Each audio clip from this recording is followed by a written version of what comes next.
जय श्री गणेशाय नमः। दोस्तों, स्वागत है आप सभी का एस्ट्रोसेज यूट्यूब चैनल पर। मैं नेहा राजपूत हर बार की तरह लेकर आई हूं आपके लिए बहुत ही खास जानकारी। दोस्तों, इस वीडियो में हम साल 2022 से जुड़ी हुई कुछ खास बातें करने वाले हैं। क्या बात है वो जान लीजिए। केतु ग्रह जो है वो साल 2022 में कब कब गोचर करेगा और उसका सभी 12 राशि के जातकों पर क्या प्रभाव पड़ेगा, इस वीडियो में मैं आपको इसी की जानकारी दूंगी। साथ ही जब केतु गोचर करेगा और अगर कुछ दुष्प्रभाव पड़ता है तो उससे बचने के लिए आपको क्या करना है, यानी सकारात्मक नकारात्मक प्रभाव की जानकारी तो दूंगी ही, उपाय भी आपको बताऊंगी। आपके व्यक्तिगत जीवन, पेशेवर जीवन, प्रेम, विवाह, अध्ययन, स्वास्थ्य और अन्य चीजों पर क्या प्रभाव पड़ेगा, विस्तार से चर्चा करेंगे। केतु को संतृप्ति और एकांत का ग्रह माना जाता है। राहु की तरह केतु ग्रह का भी कोई भौतिक अस्तित्व नहीं है। इस ग्रह को सर्वभानु राक्षस का धड़ माना जाता है। केतु को आध्यात्मिकता लाने वाला ग्रह माना जाता है। इस वक्तव्य की जड़ें पौराणिक कथाओं से जुड़ी हुई हैं, जिसके अनुसार समुद्र मंथन के बाद सर्वभानु का सिर भगवान विष्णु ने अपने सुदर्शन चक्र द्वारा धड़ से अलग कर दिया। तब सर्वभानु के धड़ वाले हिस्से का पालन पोषण ऋषि मुनियों द्वारा किया गया। जब राहु का पालन पोषण उसकी मां द्वारा किया गया, जो कि स्वयं एक दैत्य थी। यही वजह है कि केतु की जड़ें गहरे ज्ञान और अध्यात्म से जुड़ी हुई हैं, क्योंकि उस पर ऋषि मुनियों का प्रभाव है। यही कारण है कि एक नीच ग्रह होने के बावजूद केतु किसी भी जातक के जीवन में मोक्ष का कारक भी माना जाता है। केतु को प्रभाव का ग्रह कहा जाता है। ये किसी भी जातक को स्वयं कोई भी स्वतंत्र परिणाम नहीं देता है। वैदिक ज्योतिष के अनुसार यह माना जाता है कि केतु किसी भी जातक की कुंडली के जिस भाव में स्थित होता है, जातक को उस भाव के स्वामी के अनुरूप ही फल देता है। साथ ही किसी भी जातक की जन्म कुंडली में केतु का प्रभाव अन्य 7 ग्रहों यानी कि सूर्य, चंद्रमा, मंगल, शनि, शुक्र, बृहस्पति और बुध की युति और दृष्टि पर निर्भर करता है। केतु अन्य ग्रहों की तरह अपनी दशा अवधि में जातकों को परिणाम देता है। कुछ लोगों का यह भी मानना है कि केतु जिस भी भाव में स्थित होता है, जातकों को उस भाव के निम्न फल प्राप्त होते हैं। इस ग्रह को अलगाव का ग्रह भी माना जाता है, क्योंकि इसके प्रभाव में जातक सांसारिक सुखों से मोह भंग होने लगता है। केतु कर्म प्रधान ग्रह माना गया है और यह अच्छे व बुरे दोनों ही प्रकार के कर्मों का प्रतिनिधित्व करता है। ऐसा माना जाता है कि किसी भी जातक के कर्म जीवन का अंतिम चरण केतु से प्रभावित रहता है, जबकि शुरुआती चरण पर राहु का प्रभाव होता है। केतु किसी भी जातक को चिंतनशील विचारों और गहन विश्लेषणों से भर देता है। यह जातकों को स्थिरता और जीवन के उद्देश्यों का एहसास कराता है। इसीलिए इसकी स्थिति जातकों को आत्मज्ञान की ओर ले जाती है। कभी कभी यह जातकों को भ्रामक प्रवृत्ति दर्शाता है। तो क्या प्रभाव पड़ेगा, ये सारी बातें करेंगे हम। आपको केतु के बारे में तो थोड़ी जानकारी दे दी। वैदिक ज्योतिष में केतु और राहु हमेशा सम सप्तक अक्ष में घूमते रहते हैं और उन्हें एक राशि से दूसरी राशि जाने में 1.5 साल का समय लगता है। इस साल केतु मंगल के आधिपत्य वाली राशि वृश्चिक से 12 अप्रैल को सुबह 10:36 पर शुक्र के आधिपत्य वाली राशि तुला में गोचर करेगा। क्या प्रभाव पड़ेगा सभी 12 राशि के जातकों पर और क्या प्रभावशाली उपाय होंगे ताकि आप दुष्परिणामों को से बच सकें, तो ये तमाम जानकारी मैं आपको आगे दे दूंगी। लेकिन उससे पहले अगर आपकी पर्सनल लाइफ की कोई प्रॉब्लम है, निजी जीवन की समस्या है, जैसा आप लोग कमेंट में लिखते रहते हैं, तो उसके समाधान के लिए आप हमसे वार्ता पर जुड़िए। एस्ट्रोसेज वार्ता का लिंक आपको नीचे डिस्क्रिप्शन बॉक्स में मिल जाएगा, तो वार्ता पे क्लिक करके आप हमसे वार्तालाप कर सकते हैं किसी भी समय, किसी भी भाषा, किसी भी पद्धति में। बाकी अगर कोई जेनरिक सवाल है जिससे बहुत सारे लोगों को लाभ हो तो वो लिख दीजिए कमेंट बॉक्स में। हर शाम 5 बजे मैं आपके लिए लेकर आती हूँ दैनिक राशिफल का वीडियो। उस वीडियो में मैं आपके उस सवाल को शामिल करके उसका जवाब दूंगी। चैनल को सब्सक्राइब कर लीजिए और बेल आइकन का बटन प्रेस कर दीजिए, क्योंकि अभी तो यहाँ सिर्फ केतु की बात हो रही है, बाकी सभी ग्रहों के गोचर का क्या प्रभाव पड़ेगा वो वीडियोज भी चैनल पर अपलोडेड है। और साथ ही साल 2022 का राशिफल अगर नाम के आधार पर जानना चाहते हैं तो वो राशिफल, नंबर के आधार पर जानना चाहते हैं तो वो राशिफल, तमाम जानकारियां चैनल पर अपलोडेड हैं, देख सकते हैं। और भी अपलोड की जा रही हैं, सबका नोटिफिकेशन मिलेगा। तो पहले चैनल को सब्सक्राइब करके बेल आइकन का बटन प्रेस कर दीजिए और फिर ध्यान से सुनिए अपना राशिफल। ये राशिफल आपकी चंद्र राशि यानी मून साइन बेस्ड है। तो शुरुआत करेंगे मेष राशि के साथ। मेष राशि के जातकों के लिए केतु वर्ष 2022 की शुरुआत में उनके 8वें भाव से गोचर करेगा। इस अवधि में जातक का झुकाव किसी अनुसंधान कार्य और हर चीज के बारे में गहराई से ज्ञान प्राप्त करने की ओर रहने की संभावना है। केतु की स्थिति आपके जीवन में थोड़ी परेशानी ला सकती है। इस दौरान आपको त्वचा से संबंधित किसी ऐसी समस्या का सामना करना पड़ सकता है जिससे निदान पाना आपके लिए मुश्किल साबित हो सकता है। इस गोचर के दौरान यदि आप शेयर मार्केट, स्टॉक मार्केट इत्यादि में निवेश करते हैं तो आपको इसमें हानि होने की आशंका है, क्योंकि केतु इस समय आपके लिए भ्रामक निवेश का कारण बन सकता है। इसके बाद अप्रैल माह के मध्य में केतु आपके 7वें भाव में गोचर करेगा। केतु की स्थिति आपके जीवन में किसी संगठन से कोई काम या किसी व्यवसाय में साझेदारी का प्रस्ताव ला सकती है। आपको सलाह दूंगी कि इस दौरान किसी भी प्रकार के उद्यम में खुद को शामिल ना करें, क्योंकि आपके पास आने वाले प्रस्ताव में छुपे हुए कुछ ऐसे खंड हो सकते हैं जिससे आपके साथ धोखाधड़ी होने की आशंका है। यदि आप किसी साझेदारी के व्यवसाय में हैं तो इस दौरान आपके अपने साथी के साथ संबंधों में बड़े मतभेद या टकराव हो सकते हैं, जिसका सीधा असर जो है व्यवसाय की उत्पादकता पर पड़ सकता है, प्रोडक्टिविटी पर पड़ेगा। इस दौरान आपको अपने स्वास्थ्य को लेकर भी सजग रहना होगा, क्योंकि इस अवधि में आपको तीव्र पीठ दर्द और पैरों में दर्द रहने की आशंका है। साथ ही जो जातक विवाहित है उनके वैवाहिक जीवन में किसी तीसरे व्यक्ति के शामिल होने से उन्हें कुछ समस्याओं का सामना करना पड़ सकता है। उपाय के तौर पर मंगलवार और शनिवार के दिन बरगद के पेड़ पर कच्चा दूध, चीनी और तिल चढ़ाइए। ये अगर उपाय करते हैं तो आपको बहुत अच्छा रिजल्ट मिलेगा। बारी अब वृषभ राशि के जातकों की। वृषभ राशि के जातकों के लिए केतु साल की शुरुआत में आपके 7वें भाव यानी कि विवाह और व्यवसाय के भाव में गोचर करेगा। यह समयावधि आपके लिए अनुत्पादक साबित हो सकती है और आपके जीवन में कुछ ऐसी यात्राओं की योजना ला सकती है जिससे आप काफी थकान महसूस कर सकते हैं। इस अवधि में आपके वैवाहिक जीवन में कुछ उथल पुथल रहने की आशंका है, जैसे कि आपका जीवन साथी किसी विवाहेतर संबंध यानी एक्स्ट्रा मैरिटल रिलेशनशिप में आ सकता है।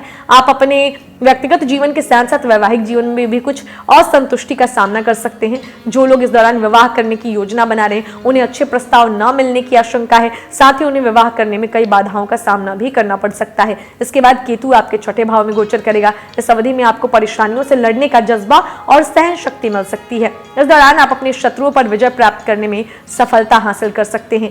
केतु गोचर के अनुसार यह समय आपको अतीत की किसी बीमारी से छुटकारा भी दिला सकता है। साथ ही इस समय के दौरान आपको त्वचा संबंधी कुछ समस्या होने की आशंका है। आपको यही सलाह दूंगी कि सड़क पर पैदल चलते समय या वाहन चलाते समय सावधान रहें, क्योंकि आपको कोई चोट लगने या किसी दुर्घटना की भी संभावना दिख रही है।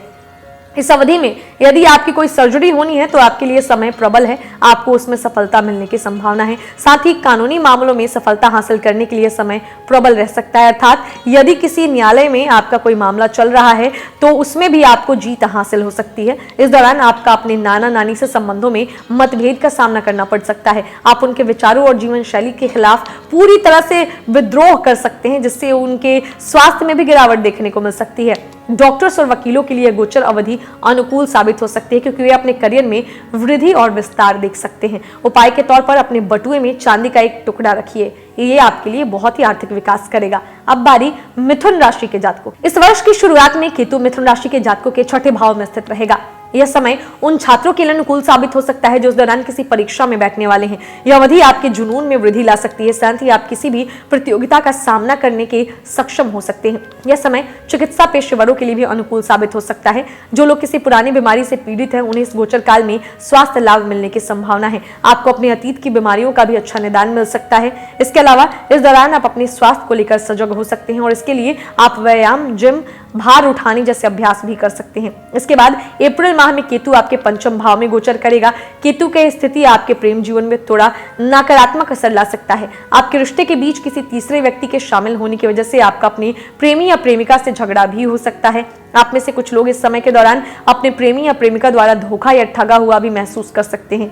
यह गोचर अवधि पढ़ने वाले छात्रों की एकाग्रता में कमी ला सकती है। हालांकि यह समय उन लोगों के लिए अनुकूल साबित हो सकता है जो किसी शोध में हैं या पीएचडी कर रहे हैं, क्योंकि आपके पास किसी विषय को गहराई से पढ़ने और अधिक ज्ञान प्राप्त करने की आदत होगी। इस समय के दौरान आपको खाने से संबंधित कोई एलर्जी हो सकती है और आपको अपने पाचन तंत्र को लेकर कुछ समस्याओं का सामना भी करना पड़ सकता है। उपाय के तौर पर अपने आसपास के कुत्तों को दूध और रोटी खिलाइए या किसी कुत्ते को घर पर पालिए। अब बारी कर्क राशि के जातकों की। कर्क राशि के जातकों के लिए केतु वर्ष के अप्रैल माह के मध्य तक उनके 5वें भाव में स्थित रहेगा। केतु की स्थिति उन लोगों के लिए उत्साहजनक रह सकती है जो अपनी शौक या रुचि को अपने पेशे के रूप में आगे बढ़ाने की योजना बना रहे हैं। यह समय उन लोगों के लिए भी विशेष रूप से अनुकूल साबित हो सकती है जो विभिन्न भाषाओं को सीखने में रुचि रखते हैं या अनुवादक के रूप में अपना करियर बनाना चाहते हैं। चूंकि इस गोचर के दौरान आपके अंदर सीखने और किसी चीज की व्याख्या करने के कौशल में सुधार होने की संभावना है। इस दौरान आपके जीवन में किसी विशेष शख्स के आगमन की संभावना है और जो लोग एकल जीवन व्यतीत कर रहे हैं वे इस अवधि में किसी प्रेम संबंध में आ सकते हैं। इसके बाद केतु आपके 4थे भाव में गोचर करेगा, जो कि पढ़ने वाले छात्रों की पढ़ाई में कुछ व्यवधान पैदा कर सकता है। वे इस अवधि में खुद को खोया हुआ महसूस कर सकते हैं और उनके सीखने के कौशल में भी गिरावट आ सकती है, जिसका सीधा प्रभाव उनके प्रदर्शन पर पड़ सकता है। इस अवधि में आपके घर का माहौल बहुत खुशहाल और प्रफुल्लित न रहने की आशंका है। आपके परिवार के सदस्यों के बीच कुछ अनबन और झगड़े भी हो सकते हैं, जिससे आपके घर की शांति भंग हो सकती है। आपको यह सलाह दी जाती है कि इस अवधि में किसी भी संपत्ति में निवेश न करें, क्योंकि आप किसी गलत सौदे का शिकार हो सकते हैं। इस दौरान आपकी मां को स्वास्थ्य समस्याओं का सामना करना पड़ सकता है, जिसकी वजह से आप काफी तनावपूर्ण रह सकते हैं और हो सकता है कि बार बार आपको इलाज के लिए चिकित्सकों को भी बदलना पड़े। इस दौरान आपका झुकाव कुछ नई चीजें सीखने की ओर रह सकता है, विशेष रूप से कंप्यूटर की नई भाषाओं और विदेशी बाजारों में के बारे में ज्ञान प्राप्त करने की ओर। उपाय के तौर पर प्रतिदिन सुबह माथे पर केसर का तिलक लगाइए। अब बारी है सिंह राशि के जातकों की। सिंह राशि के जातकों के लिए केतु का जो ये गोचर है, ये वर्ष की शुरुआत में उनके चौथे भाव में केतु स्थित रहेगा। इस दौरान आप अपने परिवार की शांति और आराम में कुछ बाधाओं का सामना कर सकते हैं। आपके परिवार के सदस्यों के बीच किसी बात को लेकर बार बार झगड़ा हो सकता है। साथ ही आप अपने परिवार से दूर रहने की योजना बना सकते हैं। इस दौरान आपकी मां के स्वास्थ्य में गिरावट आ सकती है, जिससे आप कुछ परेशान भी हो सकते हैं। आपके लिए समय किसी संपत्ति में निवेश करने के लिए अनुकूल नहीं रहने की आशंका है, क्योंकि इसमें आपको बाधाओं का सामना करना पड़ सकता है। इसके बाद अप्रैल माह के मध्य में केतु आपके तीसरे भाव में गोचर करेगा। आप इस दौरान कुछ समस्याओं का हल पा सकते हैं, अपने लक्ष्य की ओर केंद्रित हो सकते हैं। इस अवधि में आप कुछ ऊंचे लक्ष्य बना सकते हैं और उन्हें पाने में सफलता हासिल कर सकते हैं। अतीत के कुछ वर्षों में आप जिन समस्याओं का सामना कर रहे थे, इस दौरान आप उन्हें हल करने में सक्षम हो सकते हैं। इस अवधि में आप अपने शत्रु को भी मित्र बना सकते हैं। साथ ही आपके अपने परिवार और दोस्तों के साथ संबंधों में सुधार होने की संभावना है। इस दौरान आपको अपने भाई बहनों को अपनी बात समझाने में कुछ परेशानियों का सामना करना पड़ सकता है, जिसके कारण आपके संबंध उनसे कुछ खराब हो सकते हैं, खासकर आपके छोटे भाई बहनों के साथ। आपको यह सलाह दी जाती है कि किसी भी प्रकार का सार्वजनिक सौदा करते समय सावधानी बरतें, क्योंकि आपके उग्र और कठोर शब्द किसी को आहत कर सकते हैं। इस दौरान आपको अपने वरिष्ठों और प्रबंधकों से सहयोग मिलने की संभावना है। साथ ही उनके द्वारा आपकी कार्यनीति और कार्यशैली की सराहना की जा सकती है, जो आपको एक प्रभावशाली स्थिति में बनाए रखने में सहयोग कर सकती है। उपाय के तौर पर अपने दाहिने हाथ में बिना जोड़ की चांदी की अंगूठी पहने या अपने गले में चांदी की चेन पहनिए, आपके लिए बहुत कारगर रहेगा। अब बारी है कन्या राशि के जातकों के लिए। अप्रैल माह के मध्य तक केतु उनके तीसरे भाव से गोचर करेगा। इस अवधि में अधिक सक्रिय और गतिशील हो सकते हैं आप ऊर्जा से भरे रह सकते हैं और अपने प्रयासों में आक्रामक तरीके से काम कर सकते हैं। इस दौरान आप अपने स्वास्थ्य को लेकर सजग रह सकते हैं और इसके लिए आप अपने शरीर की दुरुस्ती के लिए कुछ आक्रामक व्यायाम जैसे जिम और शक्ति योग भी कर सकते हैं। इस अवधि में आप अपने दोस्तों और परिचितों के साथ किसी छोटी यात्रा की योजना बना सकते हैं। यह समय उन जातकों के लिए भी अनुकूल साबित हो सकता है जो लेखन क्षेत्र में है या कंटेंट राइटर है। इस दौरान आपकी लेखन कला में व्यापक सुधार होने की संभावना है। इसके बाद केतु आपके दूसरे भाव यानी कि परिवार और धन के भाव में गोचर करेगा। इस अवधि में आपको गंभीर गले का संक्रमण और स्वर से संबंधित कोई समस्या हो सकती है, इसीलिए यह समय गायकों और एंकर्स के लिए बहुत अनुकूल न रहने की आशंका है, क्योंकि उन्हें अपनी आवाज में परेशानी का सामना करना पड़ सकता है। इस गोचर के दौरान आप कुछ अनुत्पादी खर्चे भी कर सकते हैं, जिसका असर आपकी बचत पर पड़ सकता है। आप अपने परिवार के सदस्यों, विशेषकर अपनी मां के साथ संबंधों में कुछ मतभेद देख सकते हैं। इस दौरान आपको कोई यात्रा करनी पड़ सकती है और कुछ समय के लिए अपने घर से दूर रहना पड़ सकता है। आपको अपनी आंख से संबंधी कुछ परेशानी हो सकती है या किसी प्रकार का संक्रमण का सामना करना पड़ सकता है। आप इस दौरान थोड़े अंतर्मुखी हो सकते हैं और ज्यादा बात करना पसंद नहीं कर सकते हैं, जिसका असर आपके रिश्तों पर भी पड़ेगा। उपाय के तौर पर पक्षियों को प्रतिदिन सतनाज यानी कि 7 प्रकार के अनाज खिलाएं। ये उपाय करते हैं तो आपको बहुत अच्छा रिजल्ट मिलेगा। अब बारी तुला राशि के जातकों की। इस वर्ष की शुरुआत में छाया ग्रह केतु आपके दूसरे भाव में स्थित रहेगा। इस दौरान आपको अपने अंदर एकांत यानी अकेलेपन का एहसास हो सकता है और इसे अपने भीतर ही रखने की कोशिश कर सकते हैं। आप अपने आसपास के लोगों के साथ मेलजोल करना पसंद नहीं कर सकते हैं। इस दौरान आपका झुकाव गूढ़ रहस्य और तंत्र को सीखने की ओर भी हो सकता है, इसीलिए आपके आसपास के लोगों के साथ आपके संबंध थोड़े खराब रहने की आशंका है और आप उसे सुधारने का प्रयास करना भी पसंद नहीं कर सकते हैं। अकेले समय बिताने के लिए आप किसी यात्रा की योजना बना सकते हैं और आप अपने पास आने वाली चीजों को गहराई से समझने का प्रयास कर सकते हैं। आप अपने आसपास की हर चीज से खुद को अलग महसूस कर सकते हैं। इसके बाद केतु अप्रैल मध्य तक आपके पहले भाव में गोचर करेगा। इस अवधि में आप खुद को थोड़ा खोया हुआ सा महसूस कर सकते हैं और इस बात को लेकर चिंताशील भी हो सकते हैं। शुरुआती 4 महीनों में आपने जो कुछ भी सीखा वह अब मोड़ ले सकता है और आप अपने अनुभव और सीख से नई चीजें बनाने का प्रयास कर सकते हैं। इस अवधि के दौरान आप लगातार नई योजनाएं बना सकते हैं और उन्हें क्रियान्वित करने का प्रयास कर सकते हैं। आप नई योजनाओं को लेकर थोड़े गुप्त भी रह सकते हैं और अपने विचारों को अपने आसपास के लोगों के साथ साझा करना पसंद नहीं कर सकते, चाहे वो आपके प्रियजन ही क्यों ना हो। इस दौरान आप अपने प्रेमी या जीवन साथी से थोड़ा अलग रहने का प्रयास भी कर सकते हैं। आप अपने पेशेवर जीवन के प्रति अधिक सक्रिय रह सकते हैं और आपका झुकाव इस अवधि में पैसे कमाने की ओर अधिक रह सकता है, जिसके लिए आप किसी भी हद तक जा सकते हैं। इस दौरान आप अपने व्यवसाय के लिए नई नीतियों और विचारों को पेश कर सकते हैं। हालांकि इस अवधि में कुछ नया करना उचित नहीं है, क्योंकि इसमें सफलता प्राप्त करने की दर बहुत धीमी हो सकती है। उपाय के तौर पर किसी जरूरतमंद को भूरे रंग के वस्त्र दान करें। अब बारी वृश्चिक राशि के जातकों। वृश्चिक राशि के जातकों के लिए इस वर्ष की शुरुआत में केतु आपकी लग्न राशि में स्थित रहेगा। इस दौरान आप गहरे विचारों में खोए रह सकते हैं। साथ ही इस अवधि में आप खुद को संवारने और व्यक्तित्व को लेकर सचेत नहीं रह सकते हैं। इस दौरान आप अपने अतिरिक्त प्रयासों और अपने जीवन के लक्ष्यों के लिए कड़ी मेहनत कर सकते हैं।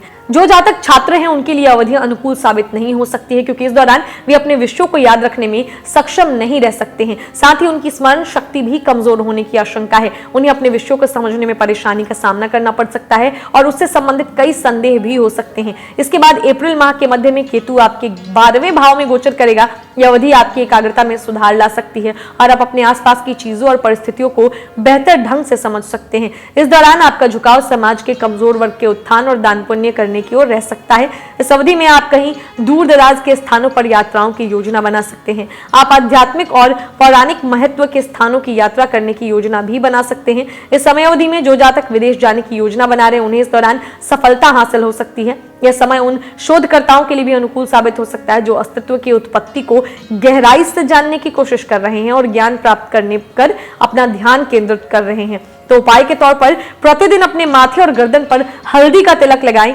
आपके लिए प्रभावशाली उपाय रहेगा और आपकी बहुत सारी समस्याएं दूर हो जाएंगी। अब बारी है अगली राशि की, जो है धनु राशि।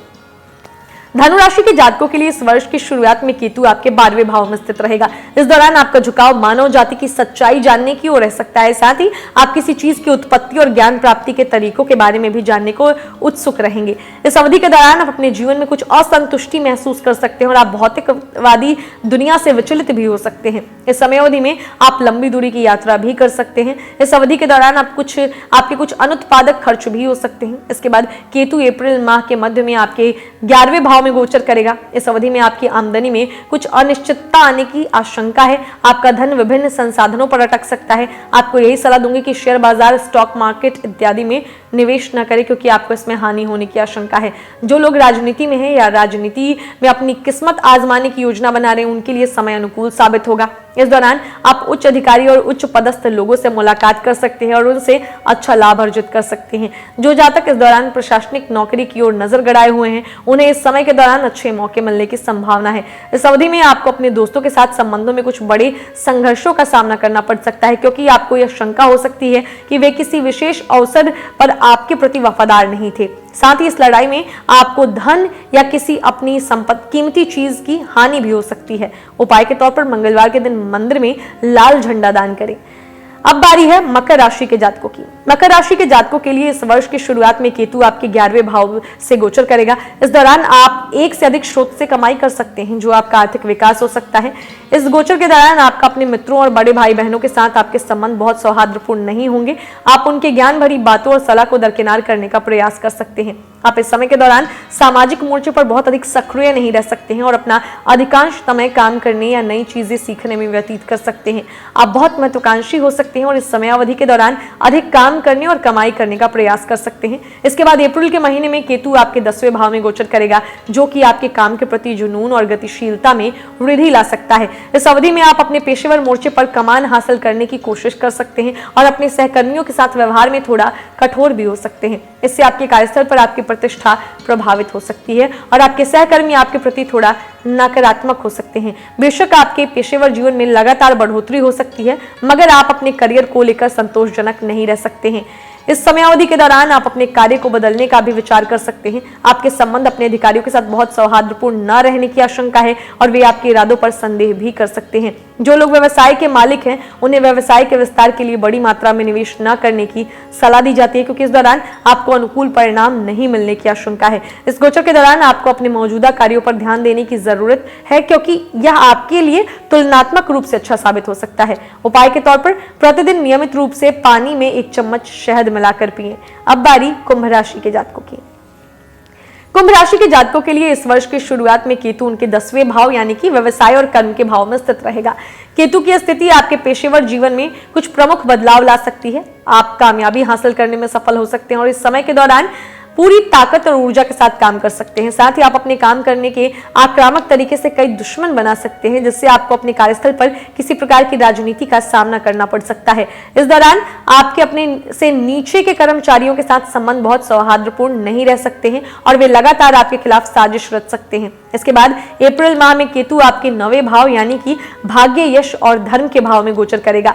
यह समय आपको भाग्य के मामलों में थोड़ा कठिन और अनिश्चित बना सकता है। इसके लिए आपको यही सलाह दूंगी मैं कि इस अवधि के दौरान भाग्य ज्यादा अपनी मेहनत पर भरोसा करें, भाग्य से ज्यादा। इस अवधि में आपके दादा दादी को स्वास्थ्य संबंधी समस्याओं का सामना करना पड़ सकता है। इस अवधि में आपका झुकाव अनाथालय और वृद्धाश्रमों में कुछ दान करने की ओर भी रह सकता है। यह वास्तव में आपके लिए अच्छे परिणाम लाएगा, क्योंकि आपके केतु सभी कर्मों का फल प्रदान करता है। इस दौरान विपरीत लिंगी के जातक आपके बीच जो है आपकी लोकप्रियता बढ़ सकती है। आप इस अवधि के दौरान पैतृक संपत्ति या विरासत से कुछ आर्थिक लाभ पा सकते हैं। इसके अलावा आप यात्रा करना पसंद कर सकते हैं और इस गोचर अवधि के दौरान आपको किसी काम के सिलसिले से विदेश यात्रा भी करनी पड़ सकती है। उपाय के तौर पर अपने कान में सोने से बना कोई आभूषण पहन लीजिए और अगर संभव नहीं है तो फिर केतु के बीज मंत्र का जाप कीजिए। अब बारी है मीन राशि के जातकों। मीन राशि के जातकों के लिए वर्ष की पहली तिमाही में केतु आपके 9वें भाव से गोचर करेगा। आप इस समय के दौरान किसी यात्रा की योजना बना सकते हैं, विशेष रूप से धार्मिक स्थलों की। दोनों तरफ से गलतफहमियों और झूठे आरोपों के कारण इस दौरान आपके अपने पिता या पिता तुल्य किसी व्यक्ति के साथ आपके संबंध बहुत सौहार्दपूर्ण नहीं रह सकते हैं। इस समय के दौरान आपकी रुचि परोपकार और शास्त्रों में जागृत हो सकती है। पेशेवर मोर्चे पर आपको आसानी से सफलता न मिलने की आशंका है, जिसकी वजह से स्वयं को साबित करने के लिए आपको कड़ी मेहनत करनी पड़ सकती है। इसके बाद अप्रैल माह के मध्य में केतु आपके 8वें भाव में गोचर करेगा। केतु की स्थिति आपको गुप्त स्वभाव का बना सकती है और आप अपनी कोई भी बात अपने प्रियजनों के साथ साझा नहीं कर सकते हैं। इस दौरान आप योजना बनाने और नीतियां बनाने में भी अच्छे हो सकते हैं। हालांकि आप अपनी योजनाओं को पूरी तरह से क्रियान्वित या निष्पादित करने में सक्षम नहीं हो सकते हैं।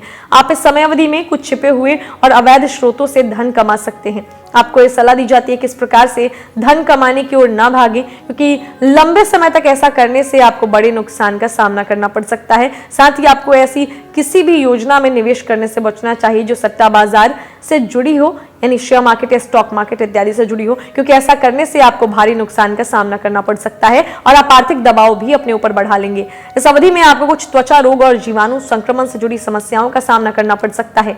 आपको ये सलाह दूंगी कि इस दौरान किसी प्रकार का उधार देने से बचें, क्योंकि आपके ठगे जाने की आशंका है और किसी जाल में फंसने की भी आशंका है। उपाय के तौर पर आपको क्या करना है, दूध में केसर मिलाकर पीजिए। ये बहुत ही प्रभावशाली उपाय है, बहुत सारी समस्याएं आपकी दूर कर देगा। तो दोस्तों, हमने जाना इस वीडियो में कि साल 2022 में केतु जब गोचर करेगा तो सभी 12 राशि के जातकों पर क्या प्रभाव पड़ेगा, किस तरीके से किन उपायों को करके आप अपनी समस्याओं को कम कर सकते हैं। और इनके बाद भी अगर आपको कुछ समस्या आती है तो नीचे डिस्क्रिप्शन बॉक्स में एस्ट्रोसेज वार्ता का लिंक दिया हुआ है, कभी भी वहां क्लिक करके हमसे आप बात कर सकते हैं। और अगर आपको कोई ज्योतिष से जुड़े हुए किसी विषय पर आपको जानकारी चाहिए तो वो लिख दीजिए आप नीचे कमेंट बॉक्स में। हर शाम 5 बजे मैं आपके लिए लेकर आती हूँ दैनिक राशिफल का वीडियो। उस वीडियो में आपके सवाल को शामिल करके उसका जवाब दूंगी। साथ ही चैनल पर बहुत सारी और भी ज्योतिष से जुड़ी जानकारियां अपलोडेड हैं। अगर आप चैनल को सब्सक्राइब करके बेल आइकन का बटन प्रेस करते हैं तो सारी नोटिफिकेशंस आपको मिलते रहेंगे और आपको बार बार विजिट नहीं करना पड़ेगा, आप अपडेटेड रहेंगे हमारे चैनल के वीडियो से। तो फिलहाल इतना ही, मिलेंगे आपसे अगली वीडियो में। तब तक हंसते रहिए, मुस्कुराते रहिए, किसी का दिल मत दुखाइए और देखते रहिए एस्ट्रोसेज टीवी। नमस्कार। For regular updates, follow our Instagram page right now.